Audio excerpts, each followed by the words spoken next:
Salut, salut, est-ce que vous m'entendez bien? Est-ce que vous me voyez bien? Est-ce que je suis bien en direct et que j'ai bien activé le micro? Salut, salut, salut Jus, salut Rita, salut Adeline. Ok, bon ben voilà. Nous sommes en live, il est 10h04. J'ai un petit peu tardé parce qu'il fallait que je lave mes cheveux. Voilà. J'ai j'ai fait un bain d'huile malgré moi hier. Vous en saurez plus tard. Et du coup, je suis un peu. J'aime pas quand ils sont mouillés comme ça sur ma tête, c'est vraiment pas confortable. Je vais d'ailleurs peut-être les attacher. Babou, si tu as un petit temps, tu pourras aller dans la salle de bain tout à l'heure et me ramener mon petit élastique à ressort, s'il te plaît. Voilà. Babou est en train de faire quelque chose qu'il a horreur de faire et qu'il ne fait jamais. Et là, il est obligé de le faire. Je vous dirai pas ce que c'est. Je vous laisse imaginer. Ça concerne Noémie également. Ok, donc salut à toutes. Je sais pas s'il y a des hommes par ici, mais en tout cas, salut à tout le monde. Voilà. Et qu'est-ce que j'allais vous dire? Oui, nous sommes en live pour parler jardinage aujourd'hui et plus particulièrement de serre. Voilà. Bon, il y en a qui ont compris ce que Babou était en train de faire. Voilà, petit indice. Jus, tu as raison. Voilà. Je ne sais pas, c'est quelque chose d'assez rare, donc c'est une sacrée mission pour lui. Voilà. Mais je lui ai dit, profite, c'est peut-être ta dernière, hein, parce que... Bon, voilà. Si c'est bon quoi? Ça, là, c'est bon. Il n'y a pas d'autre sujet de conversation? Ouais, non, on peut changer de sujet, tout à fait. De toute façon, on va parler de... On va parler de l'avant, on va parler des légumes. Donc, on va parler de serre aujourd'hui. Pourquoi on va parler de ça aujourd'hui? C'est parce que je suis en plein dedans. On va parler également de la tempête. Voilà, de la tempête et de la serre, hein, Sindel, on va en parler. Et donc, oui, c'est nouveau pour nous, puisqu'on vient de terminer l'installation de notre serre. Si vous n'êtes pas au courant, allez voir nos derniers lives.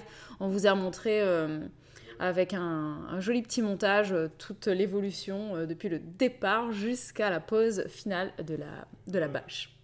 Quoi? Pourquoi j'ai dit quoi? J'ai dit vlog, non? Ah bon, bah, nos derniers vlogs, alors je sais pas ce que j'ai dit. Je suis peut-être un peu perturbée, faut pas faire attention. Donc oui, allez voir nos derniers vlogs. Dedans, on a montré toute la réalisation de la serre. Si vous avez envie, vous pouvez voir toutes les étapes en regardant tous les vlogs depuis un mois, puisque je pense qu'on a dû mettre un mois à la faire. Et si vous êtes pressé, vous pouvez regarder simplement le vlog qui s'appelle, il me semble, On a une serre de malade, ou quelque chose comme ça. Et dedans, vous verrez le montage en accéléré de la serre. Alors, apparemment, Jus, tu entendais le vent souffler pendant le live d'hier. Et ben écoute, oui, effectivement, c'était assez violent. Là, on continue d'avoir un petit peu de vent, mais ça n'a plus rien à voir, hein. On avait de ces bourrasques hier soir, donc je vais répondre à cette question tout de suite. La serre ne s'est pas envolée. Par contre, on a un gros souci au niveau des portes, parce que on a une des deux doubles portes où on a mal installé le loquet qui ferme les deux portes ensemble. Il est très difficile à manipuler, donc il va falloir que j'aille voir ça cet après-midi. J'avais pas prévu ça, mais il va falloir que je m'en occupe. Et également, notre serre, on l'a mise en pente, ce qui fait qu'on a une double porte qui était dans une côte. Du coup, on ne pouvait pas ouvrir les portes parce que y avait cette côte. Donc on a dû terrasser. Pour ça, on a enlevé de la terre, on a enlevé toute l'herbe qui était là. Et maintenant, ça s'ouvre très bien. Trop bien. Du coup, quand on a beaucoup trop de vent, pour l'instant, vu qu'il n'y a plus du tout d'herbe et qu'on a pas mal remué le sol pour pouvoir fixer les portes, eh bien, c'est très meuble. Ce qui fait que la charnière qui est enfoncée dans le sol pour maintenir les portes en place, et s'il y a beaucoup de vent, comme on a eu cette nuit, et ça pousse le trou, ça pousse, et ça finit par ouvrir la porte. Donc, hier soir, C'était avant le live, on est partis tous les deux avec Babou un peu en catastrophe pour essayer de trouver un système pour bloquer la porte à l'extérieur parce que le vent était très très très fort et on a dû carrément mettre 2 arrosoirs de 10 litres pour bloquer une porte avec en plus une dalle en béton derrière. Donc c'était très très lourd et donc ça n'a pas pu s'ouvrir de nouveau vers l'extérieur. Du coup, ce matin, on a découvert que ça s'était ouvert vers l'intérieur. Du coup, avec un système de fortune, pour l'instant, on a bloqué le truc. Et moi, cet après-midi, il va falloir que je ramène de la terre pour recréer une butée, que ce soit à l'intérieur ou à l'extérieur. Et on va ressemer du gazon. Donc, on va voir un petit peu comment on peut bloquer ça. Le temps que tout se recompacte au sol, parce que là, la terre, elle est assez meuble et ça a du mal à tenir. Heureusement, il n'y a qu'une des 2 doubles portes qui nous embête. De l'autre côté, ça va. Alors, je vous lis un petit peu. Toujours pas de courant depuis 1h du mat pour Sindel. Et ça, c'est à cause du vent. Ouais, c'est vrai que c'est vraiment violent. T'es de quel côté, là, pour avoir ces soucis-là? Mais c'est vrai que c'est terrible, hein. Alors, le vent a renversé les poubelles jaunes qui étaient dans la rue, emmené un millier de petites boules de polystyrène blanche dans ma mare. Génial. Ouais, bah super. Ouais, c'est vrai que là, le vent, franchement, mais c'était un truc de fou. N'hésitez pas à me dire où est-ce que vous êtes et si vous avez du vent comme ça, dites-moi de quel côté vous êtes pour voir qui a été touché, parce que c'est vrai que c'était très violent. Alors, salut, je viens de commencer mon potager. La tempête d'hier a ravagé mes salades. Je pense que c'est pas irréversible, franchement. À mon avis, elles vont repartir toutes seules. Hein. Les salades, c'est quand même assez coriace. Hein. Enfin, c'est ce que je pense. Hein. Après, n'hésitez pas à donner votre avis dans le chat. Centre de la France, Bourg-Châteauroux, Auvergne. Ouais, c'est... Comme quoi, il y a eu du vent un petit peu partout. Hein, parce que nous, on est du côté d'Angers. C'était très violent. Je pense que dans toute la Bretagne, ça devait être terrible. Les enfants ont eu super peur cette nuit. Ouais, dans l'Aisne. Dis donc... Tempête chez moi en Allemagne, et donc... Oui. Ah, merci. Attends, je vais... Mais qu'est-ce que t'as fait? Mais quelle âne. Ah oui. Merci beaucoup. Alors, attendez, je vais attacher mes cheveux. De manière assez particulière, parce que je viens de les laver, et comme je veux maintenir mes boucles, c'est tout un art. Voilà. Enfin, mes boucles. On va dire mes ondulations, hein, parce que c'est pas non plus... Donc désolée, ce sera pas très beau. Mais vous allez devoir vous en contenter. C'est ça où je m'en fais. Ok. Donc là, c'est pas beau. Mais tout à l'heure, ce sera beau. Mais vous le verrez pas, c'est pas grave. Vous le verrez en vlog prochainement. Alors, ouais, donc, ça souffle un peu partout, dans le Jura. Un arbre est tombé sur une voiture d'un voisin. Oh mon Dieu. En Seine-et-Marne. Charente-Maritime, Gironde, ça va. Ouais. La maison de jardin qui s'est retournée en Seine-et-Marne. Oh mon Dieu. Ah bah d'accord, en fait, ça a soufflé partout et la serre elle a bien tenu, donc je suis contente. Ça veut dire qu'on a bien travaillé et qu'on a fait un truc bien costaud, donc ça c'est cool. Nous dans le jardin, il n'y a aucun arbre qui est tombé, j'ai pas vu de branches au sol. Bon, par contre, les feuilles, clairement, là, y a tout qui tombe. On a des noix qui sont tombées. D'où je suis, ici, je vois, j'ai un brocoli qui est par terre. Et j'ai un plant... Il y en a 2, en fait. Ils sont couchés, complets. Donc ça, à mon avis, ça se relèvera pas. Je sais pas si ça va continuer de pousser ou pas. Mais bon, de toute façon, il avait terminé son cycle. À Toulouse, ça va. Bon, sans déconner. Hein. Je pense que plus au sud, à mon avis, ça doit être plus tranquille. Voilà. Mais ici, j'ai l'impression qu'il n'y a pas eu trop de... Voilà, donc on va voir comment ça avance. Je ne sais pas si vous avez des nouvelles de la météo à venir. Est-ce que le vent va revenir ou est-ce que c'est fini? Je ne sais pas. Je ne sais pas si vous savez. Mais j'espère que ça ne va pas revenir parce que j'ai horreur de ça. Depuis qu'on est ici, je ne supporte pas quand on a du vent fort parce qu'on a beaucoup d'arbres en fait. On a beaucoup d'arbres, on a eu beaucoup de plantations. Maintenant qu'on a un jardin potager et tout ça, j'avoue que je suis un petit peu plus sensible aux dégâts de la météo, etc. Ouais. Mais oui, Sindel, je pourrais commencer à ramasser des noix. Enfin, on en a pas mal qui sont déjà tombées par terre, mais c'est pas je trouve que c'est pas le plus amusant à ramasser les noix parce que c'est difficile à voir. Les noisettes, j'adore. Les châtaignes, c'est génial. Mais les noix, un peu moins. C'est dommage. C'est dommage, ouais. Bon, c'est ça, ça souffle encore dans certains endroits, mais ça se déplace. Donc, je pense que tous ceux qui ont eu des vents forts, eh ben pour nous, c'est terminé. Ce sera pour d'autres maintenant. Donc, tant mieux que ce soit terminé par ici. Que ça ne revienne pas ou le moins possible. Voilà. Donc, on va rentrer dans le vif du sujet maintenant, qui était donc la serre. Dans ce live, je vais vous expliquer pourquoi on a fait ce choix d'avoir une serre. Voilà. Qu'est-ce qui a motivé notre envie d'avoir une serre? Pourquoi une serre aussi grande? Donc je rappelle qu'elle fait 60 mètres carrés. Pourquoi voilà. Qu'est-ce qu'on compte y faire dedans? Et puis voilà, est-ce que c'est quelque chose de nécessaire? Quel est l'intérêt? Est-ce qu'on peut s'en passer, etc. Voilà, je vous dirai aussi un petit peu ce que j'ai prévu de faire, parce que j'ai mes bouquins qui sont là, donc comme ça on pourra parler un petit peu de ce que je compte faire ce mois-ci, et de pas mal de choses qui tournent autour de la serre. Je vous dirai aussi les livres que je recommande, etc. Donc n'hésitez pas, à tout moment, si vous avez des questions concernant la serre, peu importe, voilà, n'hésitez pas à les poser, je m'arrêterai pour y répondre, et puis peut-être que dans le chat, vous pourrez aussi donner votre avis. Donc salut tout le monde, hein. J'ai pas dit bonjour à chacune d'entre vous, mais je vous vois, vous êtes très nombreuses et ça me fait très très plaisir que vous soyez avec moi ce matin. Voilà, donc n'hésitez pas si vous avez des questions sur la serre. Moi je vais commencer en vous expliquant un petit peu le cheminement de pensée, comment j'ai été amenée à vouloir une serre. Donc pour la petite histoire, alors attendez, je regarde juste les derniers messages.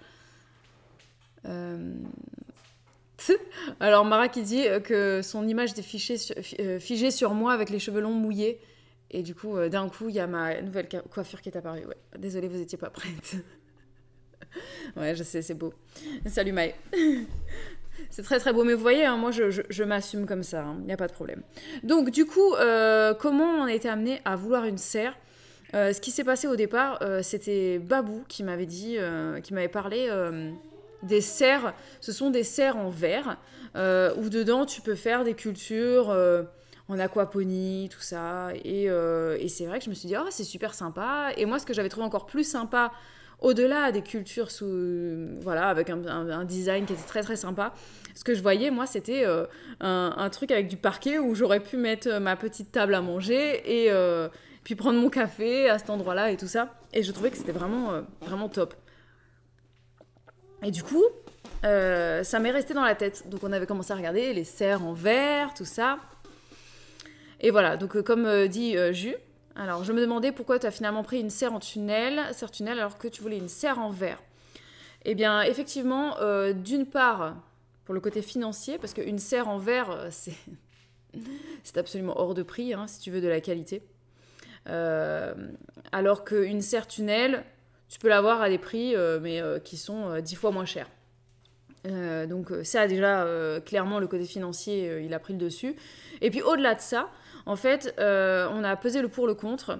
Les serres en verre, pour avoir la surface qu'on a là, je sais même pas si ça existe en vente. Non, voilà, ça n'existe pas. Ça n'existe pas parce que les serres en verre, c'est quelque chose qui a été créé pour les particuliers. C'est quelque chose qui a été pour les citadins qui ont un pas très grand jardin, mais qui veulent rajouter quelque chose. Et la serre en verre, son but, c'est d'être visuellement esthétique. C'est souvent même vendu avec parquet, quoi. Voilà, comme ça, tu peux effectivement mettre ta petite table pour prendre ton café dans ta serre. Ce sont des serres qui ne sont pas très grandes parce qu'elles sont plutôt prévues pour l'hiver quand tu rentres tes pots. Voilà, des cultures qui ne peuvent pas supporter les gelées. Et en été, tu peux mettre quelques plantes en forçage, par exemple, et puis toi, tu prends ton café dans ta serre. Donc voilà, une grande serre en verre de 60 mètres carrés, ça n'existe pas. 60 mètres carrés, on est sur de la semi-professionnelle pour les serres tunnels.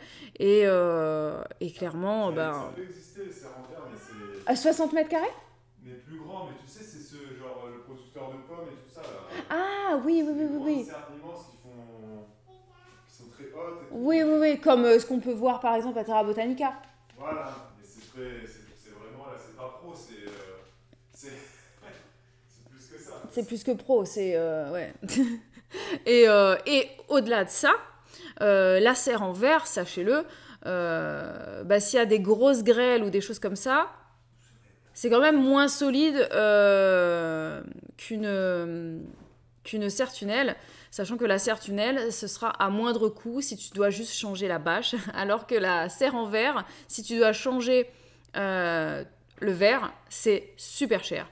Et encore, il y a des serres en plus où tu es obligé de... Je crois que tu peux même pas changer un carreau, tu es obligé de changer un pan. Donc bref, c'est très très cher à l'entretien si jamais il y a des dégâts dessus.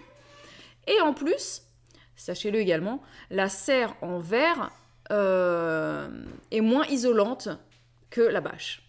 Voilà. Donc, en gros, si tu as une serre en verre de 60 mètres carrés, tu es plutôt obligé de la faire chauffer. Voilà.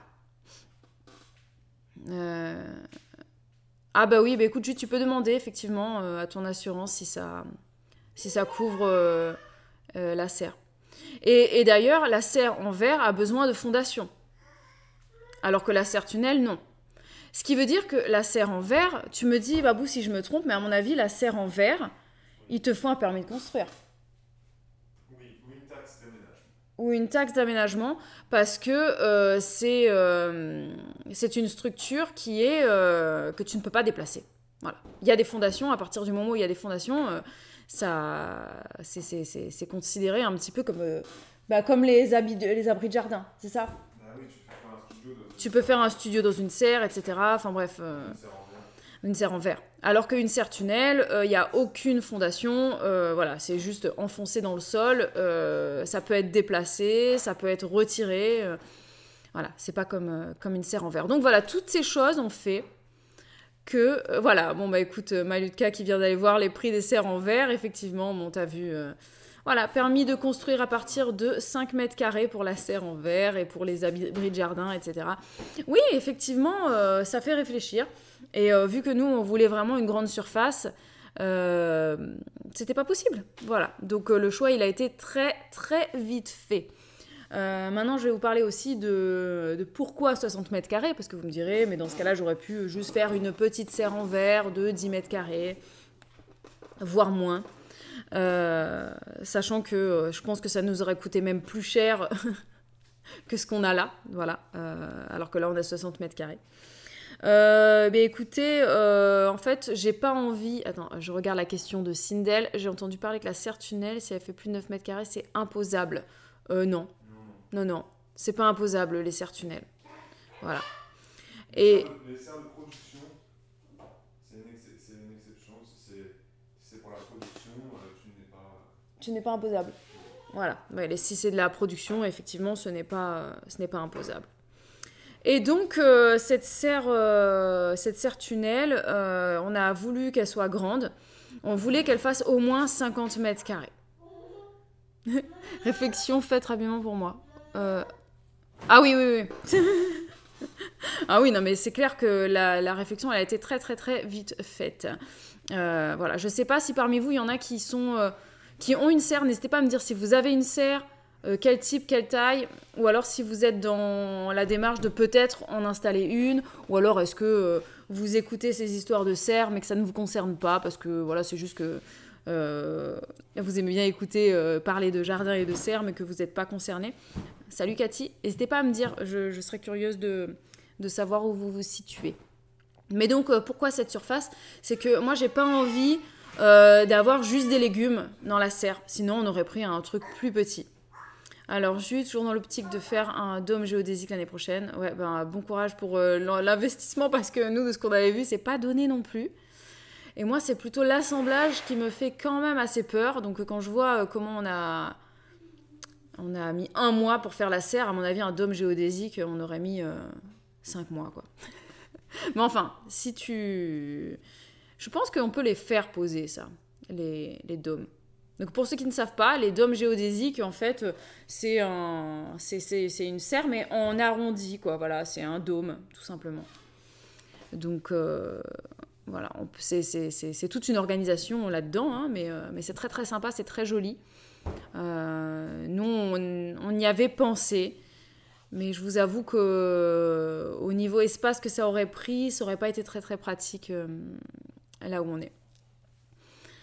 Ah oui, donc alors Jus, t'avais pas vu que les dômes géodésiques c'était cher, mais c'est super cher les dômes géodésiques. Euh, alors, donc Sindel qui dit qu'il y a un youtubeur qui a raconté qu'il fallait qu'elle fasse moins d'1,80 m de haut, moins de 9 mètres. Non, non, non, non, c'est pas vrai. En tout cas, dans le livre que j'ai, moi, sur la culture des sœurs tunnels, ce qu'ils expliquent, c'est pas que c'est imposable, mais c'est juste qu'il faut le déclarer à la mairie, c'est tout. Voilà, juste de dire que t'as une serre. Voilà, mais à partir du moment où c'est de la serre tunnel, voilà, c'est pas de l'habitation et tu peux facilement le retirer si c'est demandé, quoi. Ok, je suis pas concernée par la serre, nous avons un potager d'environ 20 mètres carrés. Ouais, pas de serre ici, mais potager, j'aime apprendre et découvrir. Ok, super, super, super.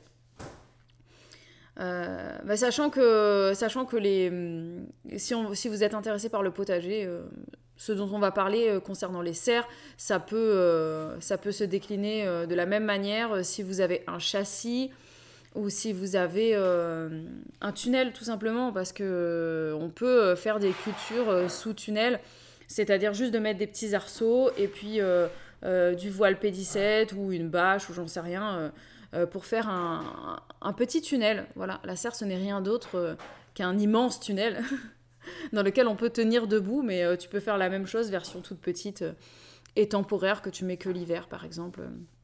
Voilà. Ouais, bah c'est ça, les châssis, c'est très très bien. Voilà, donc du coup moi, j'ai fait laboratoire 100 mètres carrés pour mon futur potager. Ah ouais, c'est grand, c'est bien. Tu vas pouvoir bien t'amuser là-dedans. Je déménage dans 1 mois, ma maison, projet différents potagers. Bah écoute, je te souhaite de bien t'y éclater. Alors, prends plein d'informations et puis renseigne-toi et tout ça. Voilà. Donc du coup, nous... alors, polycarbonate de 6 mètres carrés, c'est pareil, 6 mètres carrés, franchement, tu pourras faire pas mal de petits trucs. Alors, Cathy nous dit que sa serre, elle l'a mis sur l'assurance de la maison. Ouais, pourquoi pas. Je sais pas si on pourrait peut-être le faire, nous, non? Ah, il est parti. Ouais, on verra. On verra. Mais donc, oui, nous, on voulait que ce soit grand parce qu'on ne veut pas faire que de la culture de légumes dessous. On a envie d'y mettre...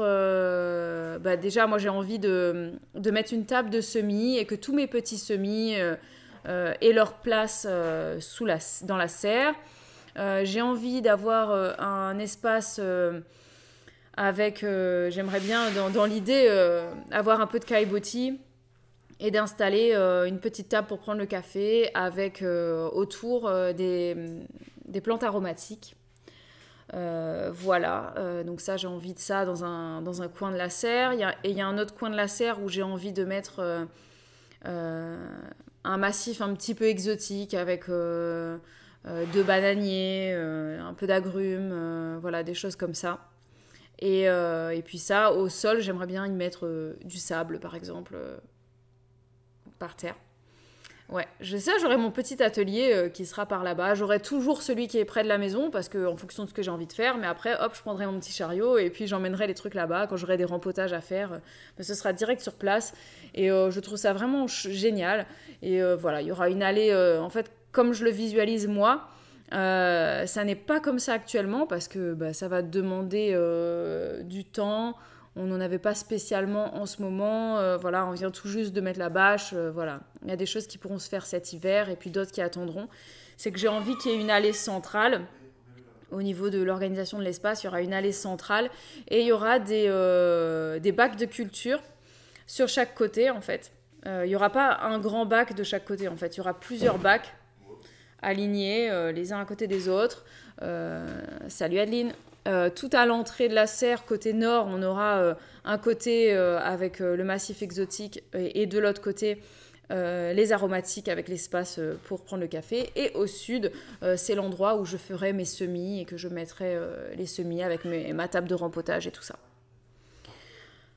Alors, qu'est-ce que tu nous dis, Cathy? Alors, tu parles à mode. Alors oui, pour le placement de la serre, on peut en parler du coup. Au niveau de l'emplacement de la serre, effectivement, si on peut, c'est bien de faire attention à ce qu'il n'y ait pas trop de prise au vent. Bienvenue, je n'arrive pas à lire, c'est trop petit, mais bienvenue. Alors oui, il faut essayer d'éviter que ce soit trop dans les grands vents. Même si la serre est bien posée et qu'elle est de qualité, normalement... Ah, cache un peu mon kiki, là. Je vais peut-être le refaire un peu, parce qu'il est un peu trop haut, là. Ça ne va pas. Et donc, oui, qu'il n'y ait pas trop de vent. Mais après, si la serre, elle est de qualité et que vous l'avez bien fixée, normalement, voilà, il n'y a pas de raison que le vent l'emporte. Hein. Le problème, c'est les portes, moi, je trouve. Plus que la bâche, hein. C'est vraiment les portes. Il faut qu'elles soient bien fixées, bien fermées, bien bloquées, etc. Ce qui n'est pas particulièrement évident, en fait. Hein. Clairement, c'est pas évident de bien fixer les portes, mais bon. Les idées fusent dans ta tête, t'as des plans sur papier pour t'organiser. Oui, Sindel, j'ai effectivement un plan. Alors, il n'est pas avec moi, je ne l'ai pas pris ici, il est rangé dans mes trucs, mais effectivement, je me suis fait un plan. Et je vois parfaitement comment j'ai envie que ce soit. Et à l'entrée côté sud, j'ai même envie... donc là, on a un problème parce qu'il faudrait qu'on remette un peu plus à niveau pour éviter que la porte s'ouvre trop facilement. Mais en fait, j'aimerais vraiment qu'on mette... je sais pas, pas des graviers, mais je veux une entrée propre avec des dalles. Ça serait vraiment bien... côté nord. Côté sud, c'est pas nécessaire, mais côté nord, j'aimerais bien. Et puis côté sud, on laissera l'herbe comme c'est. Voilà. Mais j'ai plein d'idées, effectivement. Alors attendez, je regarde un petit peu... je reprends ce que disait Cathy, donc par rapport à la prise au vent. Effectivement, il faut faire attention à la prise au vent. Il faut faire attention à l'orientation aussi.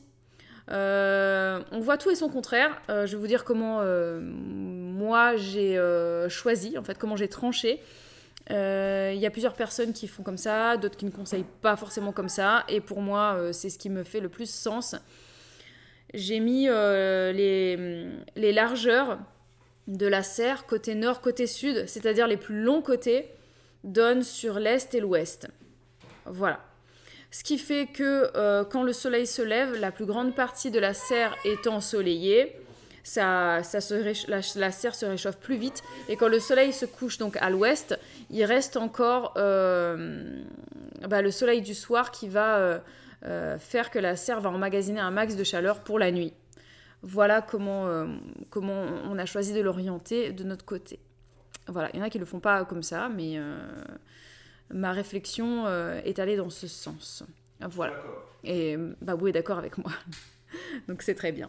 Donc oui, effectivement, une serre, faut faire attention au trop grand vent. Donc pas hésiter à bien choisir une serre qui est faite pour supporter des grands vents. Nous, la serre qu'on a choisie, elle est conçue, fabriquée en Bretagne. Donc on va dire que c'est des professionnels du vent là-bas. Hein. Donc elle est plutôt conçue pour et dans ce sens. Voilà, donc c'est très très solide.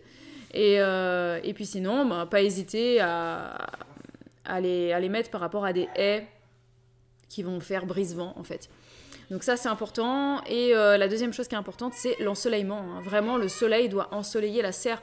Si la serre n'est pas au soleil, la serre ne sert à rien.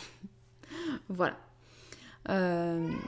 Donc je reviens un peu plus haut parce que j'ai vu qu'il y avait des questions. Alors... il y a un entretien particulier pour la serre pour éviter qu'elle se déchire, etc. Alors, normalement, pour éviter qu'elle se déchire, déjà, il faut faire attention à tout ce qui peut être coupant, etc., que ça ne touche pas la bâche, tout simplement. Après, il n'y a pas de raison. Une fois qu'on fait sa structure, nous, on a mis des mousses qui protègent les arceaux de la bâche, en fait. Enfin, il n'y a pas de frottement comme ça. Après, à l'intérieur, il faut éviter... de donner des coups de pioche dans ta bâche quand tu travailles ton sol ou que tu fais des manipulations à l'intérieur. Voilà, mais bon, ça me semble évident. Et puis sinon, s'il y a des petites déchirures ou des trucs comme ça, c'est bien d'avoir du répare-bâche. Voilà, généralement, c'est vendu sur les sites de serre. Et il y a juste à... Voilà, c'est un genre de scotch, en fait, hein, que tu mets comme pour les piscines. Gonflable. Et voilà, et puis après, la bâche, elle se change en moyenne tous les 5 ans. Parfois plus, parfois moins, ça dépend des conditions dans lesquelles que la serre aura subi le long des années. Mais la structure, elle va nous survivre. Voilà. Tac, tac, je vais faire un loto, on sait jamais si je gagne un peu. Hop, serre en verre. Pour ma Yutka, non mais t'as raison. Hein. Agrandir le châssis, oui. Effectivement, c'est une solution aussi. Tu peux agrandir le châssis, en rajouter un à côté. Et voilà, tu peux faire aussi des bacs de culture sur lesquels tu installes un genre de... Attends, je vais vous montrer ça dans mon livre. J'avais vu ça dedans et je trouvais que c'était assez sympa comme système. Alors, attendez que je le retrouve. C'est un système de châssis, en fait. Enfin, c'est un bac de culture châssis. Faut que je le retrouve. Je le trouvais tellement cool. C'est vrai que je le retrouve pas. Mais normalement, je devrais le voir. Parce que c'est vrai que l'avantage de la serre, en fait, tu peux très bien le retrouver avec des châssis qui sont faits maison. Hein. Nous, de base, ici, on a un châssis qui est déjà en place. D'ailleurs, je vais le mettre ailleurs parce que je ne sais pas pourquoi il est là. Il est absolument mal placé. Mais, voilà. Donc, je vais essayer de vous le montrer. Alors, tic, tic, tic, tic, tic. Voilà, hop. Voilà, vous voyez, donc là, on a... on a un bac de culture. Et par-dessus, ils ont rajouté un système amovible, en fait, en verre. Ce qui fait que tu peux cultiver des trucs très hauts, en fait. Voilà. Donc, je trouve ça très, très bien. D'ailleurs, ce livre, je vous le recommande. Hein. Je vais vous le noter là, si jamais vous êtes intéressé pour aller le feuilleter, ou le commander, ou l'offrir, ou j'en sais rien. Alors, attendez, il faut que je retrouve ma souris. Elle s'est éteinte, c'est normal? Non, faut que tu appuies juste dessus, ça la relance. Ah, ça la relance, d'accord. Elle est en veille, en fait. Voilà. D'accord. Alors, attendez que je retrouve ça. C'est un livre que vraiment, je le regarde régulièrement parce que je le trouve vraiment très, très intéressant. Très bien fait. Voilà. C'est un livre qui vous apprendra les méthodes, en fait, de culture d'hiver. Et il parle très peu, étonnamment, de la culture sous serre. Parce que, en fait, je pense que l'auteur estime que le particulier... n'a pas de serre la plupart du temps. Oh yeah, merci Kisara pour ton 2e mois d'abonnement. Et je pense que en fait lui, ça c'est vraiment un bouquin qui s'adresse aux particuliers et même aux gens qui ont juste un balcon.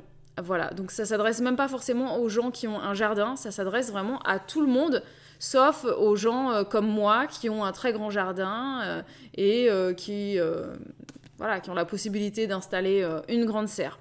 Voilà, donc pour moi, il me concerne. Je prends tout ce qui est dedans est bon à prendre pour moi parce que qui peut le plus peut le moins. Voilà, autrement dit, si je peux faire ça avec juste un balcon ou une terrasse, c'est évident que je peux le faire d'autant plus avec un grand jardin. Mais là-dedans, c'est là que j'ai trouvé cette expression où ils disent que le plus petit jardin du monde commence dans un pot. Voilà. Et en fait, lui, ce qu'il veut dire dans tout son livre, c'est que tu peux faire des cultures même si tu n'as pas de jardin, même si tu n'as pas de terrasse, même si tu n'as pas de balcon. Voilà, juste si tu as un rebord de fenêtre, tu peux faire des trucs. Non, on parle pas de la superficie du jardin. Je sais pas pourquoi, hein, c'est pas un secret d'État. Il est moyennement grand, on va dire. Hein? Ouais. Voilà, il est moyennement grand. Il est un peu comme le jardin de Antoine le potagiste. Un peu. Voilà. Et donc, voilà. Et dans ce livre, lui, il donne toutes les cultures que tu peux faire en hiver. Et il présente 70 légumes, ce que je trouve absolument énorme. Voilà, donc Sarah, je suis en train de te parler du livre là dont je suis en train de parler. Ce livre, je l'ai depuis un petit moment. Et je le trouve très très bien fait. Très très bien fait. Il parle de plein de légumes qu'on peut cultiver pour faire des récoltes tout le long de l'hiver. Bon, bah Sindel, tu connais pas Antoine le potagiste, et bah tu vas chercher sur YouTube, et puis voilà, et débrouille-toi. et donc, ouais, et là-dedans, il donne aussi toutes les méthodes de culture. Et ce que j'aime beaucoup, donc pour vous, c'est peut-être pas très intéressant, j'en sais rien, peut-être que vous ne serez pas comme moi, vous trouverez pas ça génial, moi je trouve ça trop génial, c'est qu'il y a un calendrier des cultures. Il fait 1, 2, 3, 4, 5, 6, 7 pages le truc, hein. Il est fait de cette manière. Voilà, donc vous pouvez pas voir ce qui est écrit, mais bon, il est très grand. Et c'est pas des cultures de toute l'année, ce sont que les cultures pour les trucs d'hiver. Donc ça va parler, je sais pas moi, quel exemple je peux vous donner, bon, bah, tout ce qui est épinards, choux, les herbes aromatiques, les différentes laitues, les différents choux et salades asiatiques, les oignons, les poireaux, les légumes racines, les légumes sauvages, voilà, il y a beaucoup de choses. Et il a un calendrier où il explique par variété à quel moment tu peux le semer, à quel moment tu le plantes, à quel moment tu le récoltes. Et le petit plus que je trouve absolument génial, c'est qu'il explique les conditions dans lesquelles tu peux le cultiver. Il va préciser si ça doit être abrité, donc sous abri, c'est-à-dire sous châssis, sous tunnel, sous serre, ou si ça peut être plein champ, c'est-à-dire voilà, carrément dans ton jardin, sans aucune protection. Donc déjà, si toi t'as pas de serre, t'as pas de châssis, t'as pas de voile d'hivernage, t'as rien, et ben tu regardes ton truc, et ben il te dit que voilà, tu peux cultiver en plein champ du persil sans aucun problème pour l'hiver. Voilà. Bon, je donne qu'un exemple, mais bon, ça c'est pareil pour plein de choux. Il y a plein de choux que tu peux cultiver en plein champ. Voilà. Donc les cultures, ce ne sont pas des cultures à planter en hiver, ce sont des cultures à récolter en hiver. Donc il y a des choses que tu peux semer ou planter jusqu'à... Là, ça va jusqu'à octobre-novembre. Mais tu ne sèmes et ne plantes rien en décembre pour le récolter en janvier. Voilà. Donc voilà. Par contre, voilà, il précise vraiment bien. Donc ça, à la fois le lieu, c'est-à-dire si tu peux le cultiver sous abri ou non. Et il te dit également, ça j'adore, bon, il y a d'autres choses, hein, la résistance au gel, etc. Et tout ce que tu peux cultiver là-dedans, lui, il est en Autriche, le gars, il fait super froid chez lui, donc tout ce qu'il fait lui, on peut le faire chez nous, hein, sans aucun problème. Et il explique aussi si tu peux aussi cultiver ces trucs-là en pot ou en jardinière sur un balcon, etc. Et il y a énormément de choses que tu peux cultiver sans problème dans un pot ou sur ton balcon. Et donc voilà, il y a toute une partie d'ailleurs dans le bouquin que je trouve super, toute une partie sur le jardinage d'hiver sur terrasse, balcon et bord de fenêtre. Voilà. Donc dedans, il y a plein de photos où tu vois des jardinières remplies de salades, voilà, des plantes énormes dans des petits pots. Là, on voit, je trouve cette image assez marrante, voilà, de chou, vous voyez, qui est cultivé sans aucun problème dans un pot, voilà, que tu peux mettre sur ta terrasse ou quoi, mais je trouve très très sympa. Bref, donc je le recommande, hein, encore une fois, je vous le dis, hein. Le lien est un peu plus haut, je l'ai partagé dans le chat. Et je reviens sur ce que vous me disiez. Alors, je sais pas si tu connais le site Give, il y a plein d'articles de jardin, des livres de perma, même des gens qui donnent des plantes. Ah, c'est vrai que j'avais entendu parler de ce site, c'était quand nous, on voulait donner des trucs, mais j'avais jamais pensé à ça pour le jardinage, on regardera. Merci Mara. On ira jeter un œil effectivement s'il y a des choses près de chez nous. Alors voilà. T'as acheté le livre de... Alors le livre du potager d'Olivier, je l'ai pas. Je l'ai pas acheté, non. Peut-être que je l'achèterai. Je ne sais pas. Voilà. Il y a un autre livre que j'ai envie d'acheter, c'est celui de... Comment il s'appelle André Abrahami. Il a fait un bouquin très complet sur le jardin mois par mois. Et lui, je l'aime beaucoup... ce monsieur, voilà, je trouve que il est simple, il est marrant, voilà. Donc je l'achèterai peut-être, surtout que c'est dans la même collection que ce bouquin Et pour la petite anecdote, ce livre, il a été partagé et amené à être et à exister en français par Didier Amstetter, qui a la chaîne le potager du paresseux. Et c'est également lui qui a amené André Abrahami à publier ce livre. Donc c'est fort probable que je l'achète parce que moi j'adore Didier Amstetter, j'adore le monsieur, le personnage, enfin bref, je trouve qu'il est très charismatique et très intelligent et voilà, c'est tout ce qu'il dit, je trouve ça intelligent et intéressant. Voilà. Donc, alors, Sindel, tu me parles de quoi, là? Ah oui, oui, donc du livre d'André Abrahami. Bah, le jour où je l'achèterai, je vous en parlerai de toute façon, mais c'est le prochain que j'ai envie d'acheter de toute façon, donc quand je verrai que ça fait suffisamment longtemps que j'ai pas acheté le livre, mais je me l'offrirai. Voilà. Mais en tout cas, tous les livres que j'ai achetés, c'est vrai que je les consulte très régulièrement. Il y en a toujours un qui traîne par là, un qui traîne dans la cuisine... voilà, c'est vraiment... Il y en a quelques-uns que j'aime beaucoup. Alors, et je reteste... alors, Cathy qui me dit, je viens de rentrer mes pots de poire melon et je reteste 2 piments jardinières à côté avec mon citronnier, on verra.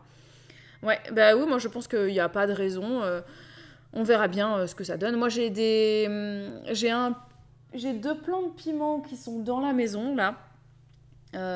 Ils sont tout petits, ils ont survécu aux limaces... et aux mauvaises conditions météorologiques et à mon non-arrosage. Et ils sont toujours là, donc je les ai pris, je les ai mis dans le salon derrière.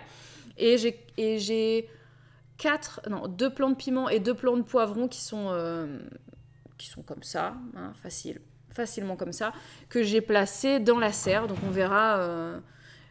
je les ai mis... c'est à la fois pour continuer de récolter des poivrons et des piments parce qu'il y en a encore dessus. Donc voilà. Il y a une coupure de courant là, non? Hein? Non? Oh, j'ai cru qu'il y avait une coupure de courant. Quoique non, l'ordi serait éteint, qu'est-ce que je suis teubée. Moi, je croyais qu'il était que la batterie avait pris le relais, mais non, il n'y a pas eu de coupure de courant, c'était assez étrange. Il y a eu une baisse de tension en fait. Alors, tac. Ton livre sur le traité rustique à la conservation me tente vraiment, mais le prix détend. Ouais, c'est vrai qu'il est vraiment pas donné. Moi, je me l'étais offert pour mon anniversaire, parce que mes parents m'avaient donné un petit peu de sous. Et voilà, j'en ai profité. J'en avais tellement envie. Lui et les arbres fruitiers, je me les suis offerts, parce qu'ils me faisaient trop envie. Et je regrette pas, parce que voilà, c'est très très complet. Et je les consulte régulièrement. C'est des beaux livres qui sont intéressants. Après, s'il faut choisir entre le traité rustical à la conservation et le livre Le potager de l'hiver, je te recommande Le potager de l'hiver. Voilà, il te servira davantage. Voilà. J'ai pris le dernier. Cathy, t'as pris le dernier quoi? De quel livre tu parles? Mais non, franchement, c'est des bons bouquins. Je vous parle de ceux que je consulte régulièrement, hein, mais... il y en a d'autres que je consulte un petit peu moins et qui sont très bien, comme par exemple le livre du potager du paresseux. Je l'ai lu une seule fois, mais dans son intégralité, et je ne le relis plus, mais je le consulte de temps en temps pour certains trucs. Mais c'est pas un livre que tu lis et relis et consultes régulièrement, quoi. Rustica en rupture de stock sur Amazon. Ah oui, d'accord. Ah bah oui, bah écoute. Peut-être qu'il y a trop de gens qui l'apprécient. Je ne sais pas. Il reviendra sûrement de toute façon. Et donc, voilà un petit peu le pourquoi du comment je suis arrivée à vouloir une grande serre. J'avais pas envie... Alors, vous voyez, alors ça, c'est mon livre sur les cultures sous serre. Et il montre des images d'aménagement. D'aménagement de serre. Alors, attendez... voilà. Alors ça, c'est l'exemple typique... qui va vous expliquer pourquoi moi je voulais pas ça en fait. Hop. Alors attendez, j'essaie de me mettre assez droite. Tac. C'est pas facile de... Voilà. Vous voyez, ça c'est une serre avec une mini allée centrale et avec des grands bacs de culture de chaque côté. Et ça, non merci, je n'avais absolument pas envie d'une serre. Pour moi, ça c'est pas possible. Ça, c'est pas possible. Quand t'as pas beaucoup d'espace, t'as pas le choix. T'es obligé de prendre une petite serre. Mais nous, avec la surface qu'on a, ça aurait été trop bête d'avoir juste un truc tout petit où tu peux à peine circuler au milieu et puis de devoir marcher dans des bacs pour pouvoir planter tes légumes. Non, non, non, moi ça c'était pas possible. C'était pas possible. Et d'ailleurs, dans un système comme ça, moi ça me fait beaucoup plus rêver ce genre d'aménagement. J'essaie de... Voilà. Ce genre d'aménagement, je trouve que c'est plus sympa d'avoir... Enfin, quitte à avoir une petite allée, autant que ce soit végétalisé en hauteur, comme ça, à certains endroits. Donc moi, je le visualise comme vraiment un truc avec plusieurs espaces. Ce sera de toute façon, ça va être ma deuxième maison, donc voilà. Et puis, il faut effectivement, comme dit Cindy, avoir au milieu suffisamment d'espace pour passer ta brouette, parce qu'il y a beaucoup d'allers-retours à faire. Et je vais te donner le lien vers mon livre de culture sous serre. Hop.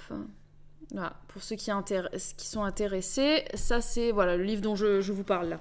C'est sur l'organisation, la culture sous serre. Voilà, ça c'est vraiment très très bien. Et quand il parle donc de l'organisation, il y a tout un passage sur comment organiser l'intérieur de la serre tunnel. Et je me retrouve seulement dans l'option où ils disent laissez libre cours à votre imagination. Ben voilà, moi je rentre là-dedans. Donc effectivement, je ne suis pas dans les structures et les aménagements classiques des serres. Voilà, j'ai des idées assez précises et particulières. Et donc, voilà. Je suis là, c'est que le potager... Hein? C'est que je potage pas. Ah oui. Donc Rita, t'es là juste pour les infos, c'est marrant. Bah écoute, c'est bien aussi, hein. Ce sera pour ta culture générale, comme ça. C'est celui-là, Jus. Voilà. Très très beau livre. Il fait, alors pour l'info, il fait sans les annexes, il fait 194 pages. Voilà. Et il est structuré donc de la manière suivante. Bon, il a des très belles photos, les pages sont glacées, etc. Bon, il est beau. Hein. Bon, j'aime beaucoup l'esthétique des livres, sinon ça me donne pas envie de les feuilleter. Et les livres de potager doivent avoir de belles photos. Voilà. Tu fais ta liste au Père Noël, c'est bien. Et donc celui-là, en fait, ce que j'aime bien, dans la première partie, ils expliquent pourquoi choisir une serre tunnel, comment la choisir, etc. C'est en fait ce livre qui m'a donné toutes les bases pour choisir la serre qu'on a aujourd'hui. Par rapport à nos envies, nos attentes, nos besoins. C'est dans ce livre-là que j'ai pu écrire sur papier tous les critères et toutes les choses importantes qu'il fallait que je fasse et que je choisisse pour la serre, où l'installer, comment l'installer, etc., l'orientation et compagnie. Est-ce que tu as prévu que des légumes dans ta serre ou des fleurs aussi? Non, elle est grande, il y aura aussi des fleurs. Et il y aura des endroits avec que des fleurs, il y aura des endroits où il y aura des fleurs en pot, il y aura des endroits où il y aura des fleurs qui seront un peu mélangées aux légumes, voilà. Tu penses ne plus acheter de fruits et légumes à terme avec la serre, me demande Maë. Alors oui, Maë, c'est vrai que je pense qu'à force, on n'aura plus besoin d'acheter de légumes. Voilà, parce qu'on aura suffisamment au niveau de la production, que ce soit dans la serre ou au jardin. Mais c'est pas ce qui me motive en fait. Ce sera une conséquence logique en fait. Mais je pense, hein, normalement, il n'y a pas de raison. Mais c'est pas l'objectif, si vous voulez. C'est pas, je ne cours pas derrière une autonomie. L'autonomie en fruits n'arrivera jamais d'ailleurs parce que on aura des fruits, on a des arbres fruitiers, on en a planté quelques-uns, on compte en planter d'autres, mais ça va, voilà, ça ne suffira jamais parce que déjà avant que les arbres fruitiers se mettent à nous donner des fruits, il faut quelques années. Et puis on aura toujours envie de manger des fruits exotiques de temps en temps, donc on continuera d'en acheter. Voilà. Et puis les années où, comme on ne traite pas, par exemple, à la bouillie bordelaise, on ne fait pas des traitements de ce type, du coup, il y aura peut-être des années où les ravageurs nous auront mangé toutes nos pommes de terre, ou alors qu'on n'aura pas de tomates, ou des choses comme ça, et donc on sera obligé d'en acheter dans le commerce. Voilà. Donc on verra bien comment ça va évoluer dans le temps, tout ça. Voilà. J'aimerais trop cultiver dans mon petit jardin, mais j'ai tellement peur des bébêtes que j'y arrive pas, je suis phobique. Voilà. Alors, Mara, sache que oui, effectivement, je suis phobique des araignées. Mais j'ai beaucoup évolué cette année. Donc, crois-moi, c'est possible. Je trouve ça assez fou et j'aurais pas pensé que c'était possible, mais j'ai beaucoup moins peur dans le jardin que dans la maison. Je pense que quand je rencontrerai des araignées dans la serre, même si c'est un endroit qui est fermé, ça me fera moins peur que quand c'est dans la maison. Parce qu'en fait, dans la maison, je pense qu'au fond, ce qui me terrorise, c'est l'idée de dormir dans un espace où il y a des araignées qui pourront venir sur moi dans mon sommeil. Je pense qu'au fond, en fait, c'est ça la peur que j'ai. Alors que dans le jardin, je dors pas dans le jardin, donc il n'y a pas de risque, elles peuvent être là sans problème. Voilà.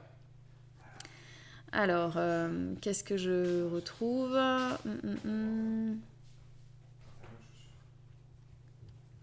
T'as également droit à une plante du cannabis sans la vendre. Ouais, d'accord. Tu veux fumer mon herbe ? Super, mais j'en ai pas. Ok, alors donc du coup, les araignées, t'inquiète pas, hein, franchement, ça fait...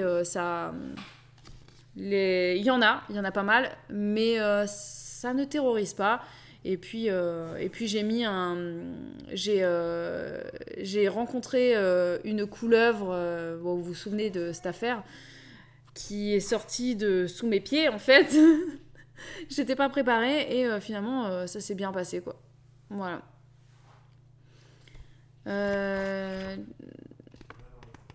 Attends. Donne-moi ta recette. Moi-même, le fait d'imaginer qu'elle touche les légumes impossible. Non, mais franchement, il n'y a pas de secret. Si tu as vraiment envie de faire du potager, faut y aller. Ce que j'ai fait vraiment pour affronter mes peurs de tous les insectes, de toutes les bestioles et tout ça, c'est que, bon, déjà, je mettais des gants de jardin. J'ai pas de problème avec les insectes. Hein. Moi, c'est vraiment que les araignées. Donc, il faut savoir que tout ce qui est scarabée, cancrelats, enfin, toutes les comment ça s'appelle ? Comment ça s'appelle les cancres là ? Les cafards quoi. Tous les cafards, les fourmis, toutes les petites bestioles, les cloportes, tout ça, ça ne me fait pas peur. C'est vraiment les araignées. Et du coup, en fait, je mettais mes gants de jardin. Comme ça, je savais que si je touchais à la terre et qu'il y avait une araignée qui débarquait, ça me faisait rien. Voilà, avec les gants, je suis protégée. Et ensuite, je mets des bottes. Comme ça, je sais qu'elles vont pas sur mes pieds. Donc ça m'a beaucoup servi. Et puis après, au fur et à mesure, les beaux jours sont arrivés et j'ai commencé à mettre même des savates dans le jardin et ça s'est très bien passé. Ah, voilà. Bon, alors il y a un troll là qui est en train de m'embêter. Donc le cheval là, comment je l'enlève de là ? Ah, tu cliques sur lui, tu mets bannir. Ah c'est bon, Tahiti l'a banni. Ok. Merci Tahiti d'avoir banni le cheval. Ok. Donc, du coup, ouais, c'est vrai que les insectes, c'est pas facile, hein, mais voilà, comme dit Maliutka, le fait de vivre à la campagne, ce genre de phobie, ça se calme un petit peu, en fait. Voilà. Ça se calme un petit peu. Tu finis par comprendre que de toute façon, si tu veux un jardin, si tu veux un potager, il faut faire avec les insectes. Voilà, c'est comme ça, c'est tout. Il faut se faire violence, y aller petit à petit, avec des protections. Voilà, tu mets tes gants, tu mets tes bottes, et puis après, ça y va tranquille, quoi. Voilà. Moi, pour pas avoir peur, je me renseigne sur l'araignée que je vois, et en fait, je me rends compte qu'elles ne sont pas si terribles. Alors, ça, c'est un conseil de Laura, et effectivement, c'est pas bête de se renseigner sur les araignées. Et puis, il faut voir aussi les insectes comme des alliés, parce qu'il y a pas mal d'insectes qui... Ah, vous allez dehors ? Il y a pas mal d'insectes qui vont manger d'autres insectes qui, eux, mangeraient vos cultures. Donc, il faut les voir aussi comme des alliés. Voilà.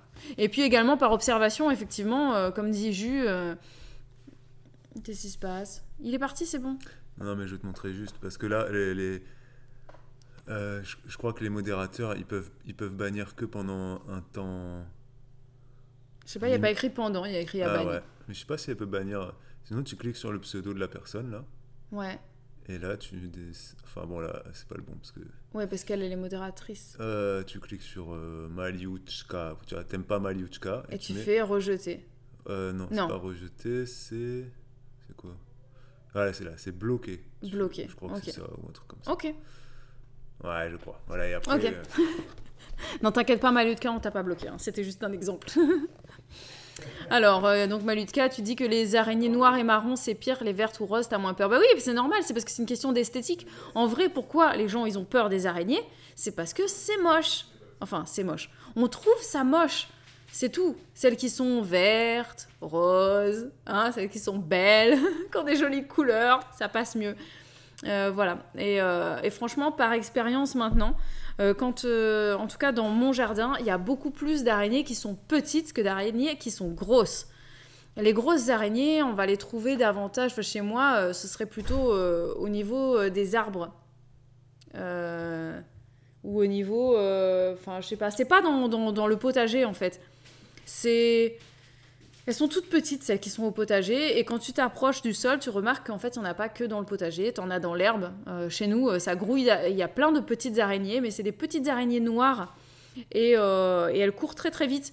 Et dès qu'on vient, en fait, tu mets ta main par terre, en fait, on a peur parce qu'on se dit, je vais mettre ma main, et puis elles vont monter sur moi comme ça, mais pas du tout, tu mets ta main, elles se barrent en courant, hein. Donc, tu peux annoncer ton arrivée en faisant du bruit, tu tapes du pied, t'arrives, tu tapes un peu sur le paillage, si t'as du paillage, si t'en as pas, tu tapes un peu sur la terre, et bim, elles s'en vont en courant. Hein. Elles ont beaucoup plus peur de toi que l'inverse, et voilà. Moi, j'ai peur à cause d'un film, une dame avec des œufs d'araignée dans sa poudre. Oh.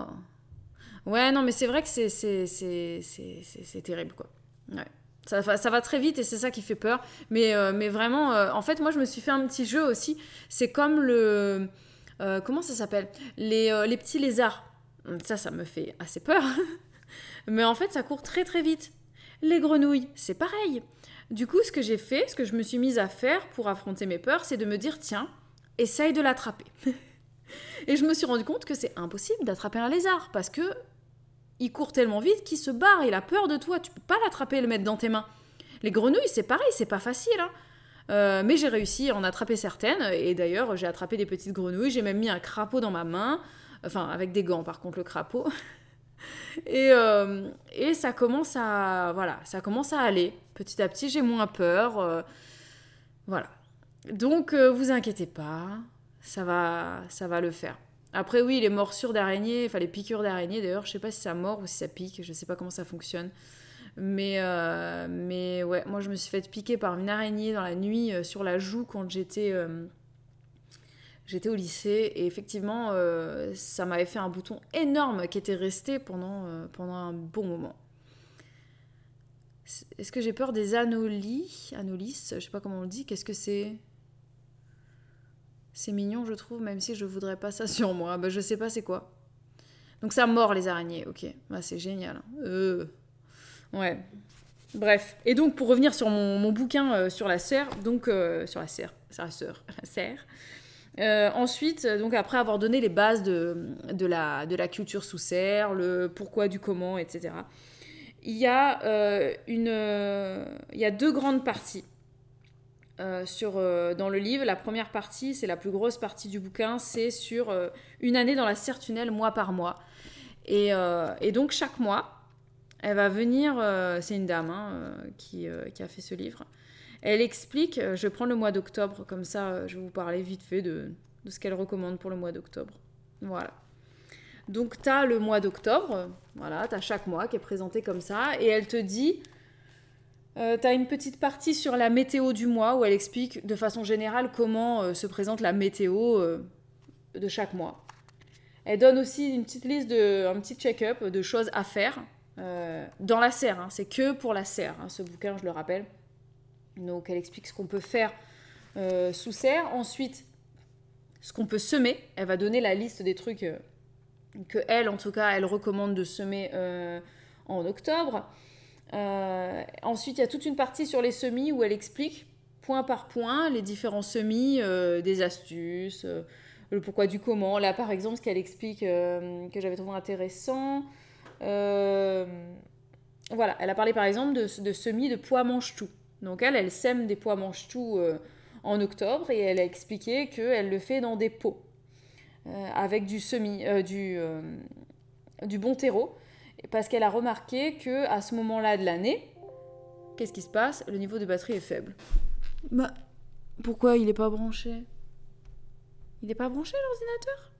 Comment je dois faire? Est-ce que je dois appuyer ici peut-être? C'est très bizarre. Ah ça y est, là il est branché je crois. Oui, c'est bon. Heureusement que je me renseigne, hein, parce que c'est pas Babou qui me l'aurait expliqué. Donc du coup là elle explique qu'elle, les pois mange-tout par exemple, elle les sème en pot au mois d'octobre, parce que même si ça marche en semis sur place, elle s'est rendue compte par expérience, parce que je crois que je sais pas combien d'années d'expérience elle a dans la culture sous serre, elle le dit dans l'intro, mais bon, des années. Mais on ne sait pas, entre 10 et 20 ans, je sais plus. Et elle dit qu'elle a remarqué que le semis en pot, pour les pois mange-tout, ça lui semble plus efficace. À la fin du mois d'octobre, c'est ce qui lui semble le plus efficace. Après, elle dit qu'elle couvre les pots de plastique. Les pots de plastique, elle met du papier bulle autour pour préserver de la chaleur. Voilà. Ou alors elle met du voile d'hivernage. Et voilà. Et puis que la germination, elle se fait quand même assez rapidement dès les premières chaleurs et tout ça. Bref. Et elle dit qu'elle commence à récolter les gousses de ces pois mange-tout à partir d'avril. Donc ça permet d'avoir des cultures précoces. Voilà. Et elle explique même la variété, elle utilise les pois mange-tout de la variété Oregon Sugar, pour ceux qui ne parlent pas anglais. Et voilà, parce que ça résiste à des températures inférieures à 0 degré en serre tunnel. Voilà, donc bref, ça c'est juste pour vous donner l'exemple de ce truc-là, mais elle parle d'autres semis. Ensuite, elle explique aussi comment faire le grand nettoyage de la serre en octobre, parce que c'est le moment du nettoyage de la serre. Et ensuite, elle parle des récoltes qu'on peut faire sous serre en octobre, et elle peut récolter des tomates, des aubergines, des concombres. Voilà. Elle récolte aussi des pommes de terre, des poivrons, des piments, des courgettes, des haricots, du raisin, du fenouil. Voilà. Elle récolte aussi des choux de printemps. Non, elle dit que les choux de printemps, elle les repique sous serre en octobre. Voilà. Et il y a toute une partie sur des conseils de récolte, etc. Donc ça, simplement le mois d'octobre, qui pourrait penser assez... moi, je pensais qu'au mois d'octobre, on faisait pas grand-chose au jardin, hein, de base, parce que c'est terminé, hein, t'as fini tes dernières récoltes, le jardin, il meurt, ça y est, c'est fini. Qu'est-ce qui se passe? Bienvenue. J'arrive pas à lire, c'est trop petit, mais bienvenue. Et donc voilà, moi je pensais qu'il y avait rien à faire en octobre, et finalement, si t'as une serre, tu peux faire l'équivalent de, dans ce bouquin, 1, 2, 3, 4, 5, 6, 7 pages. 7 pages qui sont consacrées au mois d'octobre. Donc c'est dire qu'il y a quand même beaucoup de choses à faire, et c'est comme ça pour tous les mois, t'as toujours plein de trucs. Et ensuite, il y a une grosse partie du livre où elle parle des différents légumes. Voilà, bon, je prends la page du brocoli pour vous montrer un petit peu comment c'est présenté. Oh là, c'est difficile de montrer ça correctement. Oups, voilà. Donc voilà, on a une page comme ça, et dedans, elle parle pour chaque culture, chaque mois, qu'est-ce qui se passe concernant cette culture. Et puis, elle donne aussi, par exemple, voilà, pour le brocoli, elle va dire que les principaux problèmes avec la culture du brocoli, ce sont les limaces, les pucerons, la pourriture grise et les chenilles. Et elle explique en quel mois c'est compliqué. Par exemple, pour le chou, pour les brocolis, le problème des chenilles, il est particulièrement intense en août-septembre. Voilà.